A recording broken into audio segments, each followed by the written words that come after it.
Com o Trump como presidente, a forma dos Estados Unidos lidarem com o mundo está mudando. Até fiz um outro vídeo ali falando da questão de se existe uma mudança entre a ordem unipolar ou multipolar, se o Trump ele preza por uma ordem mais multipolar, com cada potência tendo suas influências nas regiões e nas suas regiões, e os Estados Unidos cuidando mais ali dos Estados Unidos e a sua região no entorno. Vou deixar no final aí do vídeo esse outro vídeo para você ver, mas a questão é que, bom, a esquerda está dizendo que possivelmente está acontecendo uma mudança e está nascendo um novo tipo de imperialismo, porque a esquerda gosta de dizer que os Estados Unidos é um país imperialista. Tem razão eles? Talvez, um pouco, né? Nas suas medidas, ou talvez muito, mas fala dos Estados Unidos como esse império e existe um novo tipo de imperialismo estadunidense com Trump, o nacional imperialismo, algo assim. Vamos ver aqui o que diz o Breno Altman do canal 247, eu acho que ele é, e aqui é no canal TV Fórum, né? O vídeo completo vai estar aqui na descrição, mas eu quero ver com vocês o que ele diz sobre esse novo modelo dos Estados Unidos que está se formando e tudo isso aí. E para a Palestina?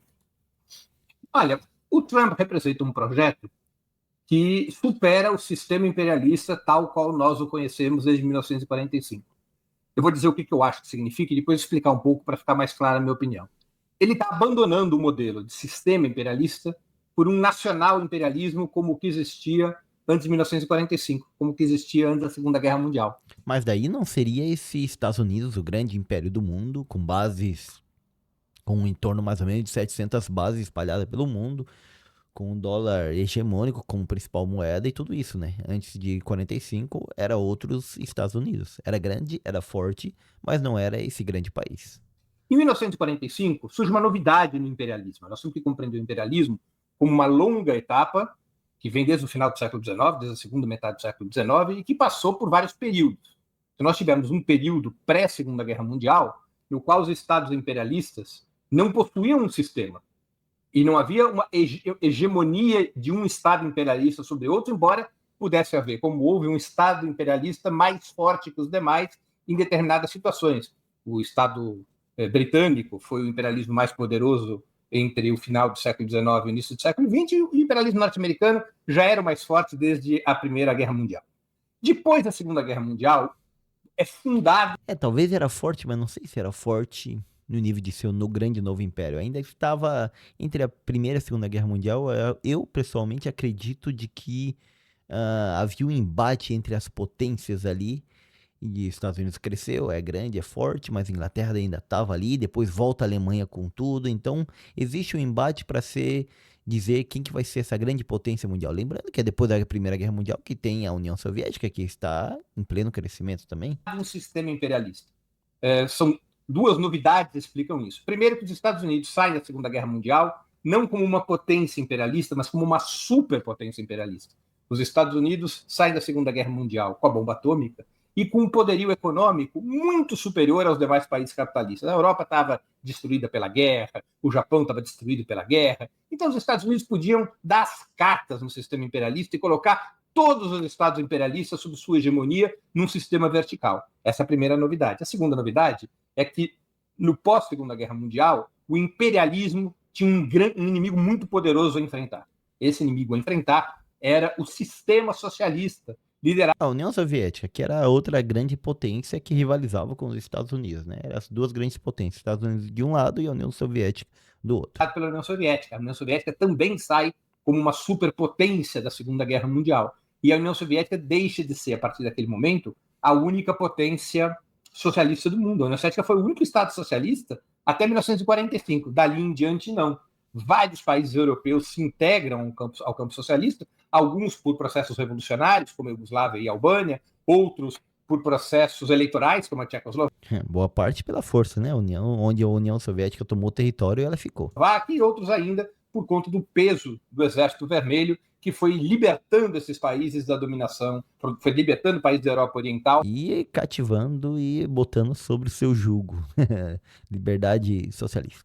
Da dominação nazista entre 1943 e 1945. Então se cria um campo socialista na Europa, e esse campo socialista é reforçado em seguida pelo mais amplo processo revolucionário que o mundo conheceu, que foi o processo anticolonial. que levou a revoluções nacionais que se transformaram em revoluções socialistas no Vietnã, na China. No caso, é área de influência da Inglaterra ou da França, e algumas vão passar a ser área de influência dos Estados Unidos. O que vai fazer a União Soviética? Vai apoiar quem quer sair. Pode ser quem quer sair da influência da Inglaterra, da França e dos Estados Unidos e pode entrar na sua influência diretamente ou indiretamente. É praticamente isso, toda essa ajuda de descolonização que vai dar a União Soviética, né? Na Coreia. Depois, praticamente ele está desenhando um mundo antes desse atual, como se formou o mundo anterior, onde Estados Unidos tinha essa toda potência e tudo isso daí. Revoluções anticoloniais que se espalharam pela África, e finalmente a Revolução Cubana. Foi um ciclo entre 1945 e 1979, um longo ciclo revolucionário, que vai da Revolução Chinesa, e até antes da Revolução Vietnamita, até a Revolução Sandinista, em julho de 1979. Então, foi se criando um sistema socialista militarmente robusto, economicamente forte, que confrontava com o imperialismo. E, além de confrontar com o imperialismo, impulsionava dentro dos países imperialistas partidos de esquerda, partidos revolucionários, os partidos comunistas, muito fortes em países como a Itália, como a França, como a Grécia, como a Suécia, como Portugal, como a Espanha e assim por diante. Então, para enfrentar o sistema socialista, os Estados Unidos chegam à conclusão que precisavam ter um sistema imperialista. Isso muda tudo. Deixa de haver aquela arquitetura geopolítica pré-Segunda Guerra Mundial, no qual distintos nacionais imperialismos lutavam entre si, às vezes fazendo coalizões uns contra os outros. Não é? Deixa de haver a predominância da forma nacional imperialismo e passa a existir um sistema imperialista sob um comando estrito dos Estados Unidos, que criou instituições financeiras como o Fundo Monetário Internacional e o Banco Mundial, que criou instituições militares como a OTAN, um sistema vertical. E foi a partir da ideia dos Estados Unidos que também se cria a ONU, mas assim, formas de Estados Unidos atuar, só que aqui ainda tem a contraposição da União Soviética. Eu creio que os Estados Unidos passa a ser praticamente essa grande potência sem rivalidades depois do fim da União Soviética, em 1991, aí sim vem com tudo, e agora está começando a ter novas rivalidades com a Rússia e com a China novamente. Agora não, né? Nessa década. Mas um sistema Ou a partir de 2010, podemos dizer. Para cuja existência os Estados Unidos praticamente pagaram as contas. Né? Os Estados Unidos foram os responsáveis por investir os recursos materiais e humanos necessários para existir esse sistema. A conta OTAN é paga pelos Estados Unidos, principalmente pelos Estados Unidos, a conta Fundo Monetário Internacional, a conta Banco Mundial. Né? Por que os Estados Unidos pagaram essas contas? Porque, do ponto de vista da sua hegemonia, do ponto de vista dos interesses do imperialismo americano, ter esse sistema que impedia o desenvolvimento descontrolado das contradições interimperialistas, como no passado elas existiam. As contradições interimperialistas levaram à Primeira e à Segunda Guerra Mundial. Contradições interimperialistas colocavam diversos nacionais imperialismos em confronto pela forma da guerra. Os Estados Unidos conseguiram neutralizar essas contradições interimperialistas e conseguiu ampliar a presença do seu capital no mundo inteiro a partir desse sistema. Agora, a conta é alta. Durante décadas, a conta foi muito alta. Nós estamos falando de trilhões de dólares. E, evidentemente, os Estados Unidos, para manter todas as burguesias imperialistas sob o seu comando, os Estados Unidos fez muitas concessões. Concessões para que a Europa pudesse se reerguer. Os Estados Unidos financiam o reerguimento da Europa através do Plano Marshall. Os Estados Unidos reerguem a economia japonesa. A burguesia japonesa só existe porque a burguesia norte-americana decidiu que ela deveria existir. Né? O Japão tinha sido destroçado com a Segunda Guerra Mundial. Então, muitas concessões foram sendo feitas pelos Estados Unidos. Os Estados Unidos foram abrindo seu mercado interno, tendo como compensação a abertura dos mercados dos demais países aos seus produtos e aos seus capitais. A chamada globalização, que é um fenômeno que se aprofunda a partir dos anos 80. Né? A chegada do Trump ao poder representa a emergência de frações da burguesia norte-americana que não querem mais a globalização. Não... Aqui começa interessante. Então, está dizendo que a burguesia atual dos Estados Unidos, que apoiou principalmente o Trump, então estamos falando dos técnicos, o técnico feudalismo, da burguesia técnica, da tecnologia, né? A burguesia da tecnologia, Elon Musk, Jeff Bezos, tudo isso, eles vêm apoiando uma nova forma dos Estados Unidos atuar, que é contrário a essa forma de abertura dos mercados, globalização, tudo isso daí. Estão mais ganhando dinheiro com a globalização. Esse mecanismo de Apesar que não seriam só isso, né? Estamos falando da indústria do petróleo, talvez mais forte que esses ainda. compensar as perdas internas com ganhos internacionais, esse mecanismo parou de funcionar. Parou de funcionar por várias razões. A principal delas é porque o desenvolvimento da economia chinesa mudou o equilíbrio econômico no mundo e retirou a própria China como uma fronteira para onde as plantas industriais norte-americanas poderiam emigrar atrás de salários baixos, poucos impostos e muita liberdade de ação e a possibilidade, portanto, de produzir mais barato e exportar de forma mais competitiva, às vezes para os próprios Estados Unidos. Deixou de fazer sentido para os setores da burguesia norte-americana essa globalização. Elas começaram a perder dinheiro, elas não conseguiam mais compensar no exterior os ganhos, as perdas no mercado interno norte-americano. Especialmente aqui a gente teria que tirar o pessoal da tecnologia na questão de que não compensar as perdas, porque eles têm ganhos, né? Eles, na verdade, na globalização ajuda eles. Os ajuda, mas tem outra burguesia que não ganha tanto com isso. isso diz respeito aos setores mais tradicionais da burguesia norte-americana, construção civil, siderurgia, indústria de energia e assim por diante. Né? Isso foi gerando no interior dos Estados Unidos, especialmente depois da crise de 2008 e 2009, um forte sentimento nacionalista, nacional-chauvinista na burguesia norte-americana. Um nacionalismo burguês, um nacionalismo reacionário, cuja lógica era: vamos parar com essa história de trocar o mercado interno nosso pelo mercado dos outros países. Nós estamos perdendo dinheiro com isso. Vamos fechar o mercado interno de novo para esses setores da burguesia norte-americana. Esses setores da burguesia norte-americana passaram a demandar medidas protecionistas, medidas de fechamento do mercado. Tanto que o Trump vem com vários impostos à importação, justamente para isso. Mercado interno através da guerra tarifária. Isso do ponto de vista econômico interno, que é o que o Trump representa. Do ponto de vista externo, os Estados Unidos passaram a olhar para o sistema imperialista como um problema, não como uma solução. Por que os Estados Unidos têm que pagar a conta da defesa europeia?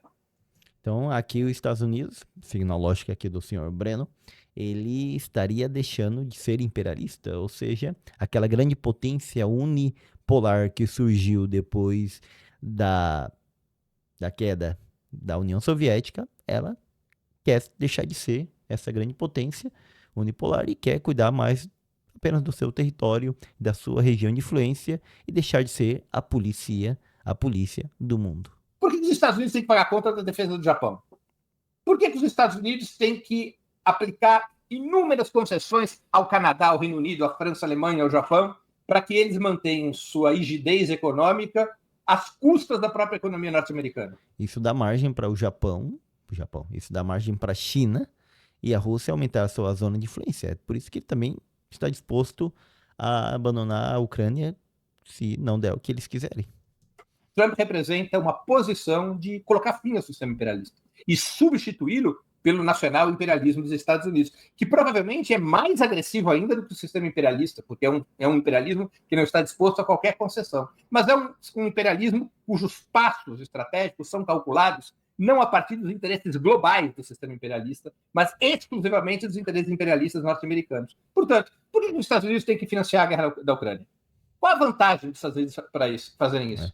Só vão se meter em onde eles verem uma clara vantagem, né? Não uma vantagem geopolítica e tudo isso, senão uma vantagem econômica. Por que os Estados Unidos têm que sustentar a guerra na Ucrânia? Ainda por cima, levando em conta que o principal inimigo dos Estados Unidos é a China, no cálculo do Donald Trump. E ele gostaria de afastar a Rússia da China. Por que ele vai fazer da Rússia um inimigo, ao invés de fazer da Rússia um aliado? Né? Isso não quer dizer que vai dar certo, mas esse é o cálculo que me parece fazer Donald Trump. A esquerda não tem o monopólio do erro. A direita também erra. E o Trump pode estar errando no seu cálculo. Mas esse me parece ser o seu objetivo. Afastar a Ucrânia da Rússia. Afastar a Rússia da China, perdão. É? Isso passa pela guerra da Ucrânia. Passa por atender às reivindicações russas sobre a Ucrânia. O Trump está se lixando para a Europa. Está se lixando para o Canadá. Que a burguesia canadense, a burguesia europeia resolve seus problemas. O Trump está dizendo assim: eu não vou mais sustentar filho marmanjo. Arruma um emprego. Pague seus boletos. Pague seus boletos. Tem mais mesada. É interessante a análise aqui do Breno, essa análise geopolítica realmente tá havendo uma mudança. Eu não sei se vocês notam isso, mas está havendo uma mudança nos Estados Unidos e a questão de patrocinar a Ucrânia realmente se der algum dinheiro de retorno, e não só se gasta dinheiro ali porque eles querem ver o ganho e não só gastar o dinheiro do contribuinte, do pagador de impostos dos Estados Unidos, porque afinal, de onde vem esse dinheiro? De impostos e de financiar, de emitir títulos, de endividar o Estado. E aí, o que vocês acham? O Breno tem razão? Tá mudando. Está formando um nacional imperialismo, ele já não quer ser esse imperialismo porque mantém esse controle mundial através de suas bases espalhadas por tudo, sem ter um sentido econômico, senão mais geopolítico, tudo isso. O que vocês pensam disso daí? Deixem nos comentários de forma, obviamente, respeitosa, senão terei que te eliminar, ocultar do canal. Aqui é Santiago Opinioso, de algum lugar do sul do Brasil.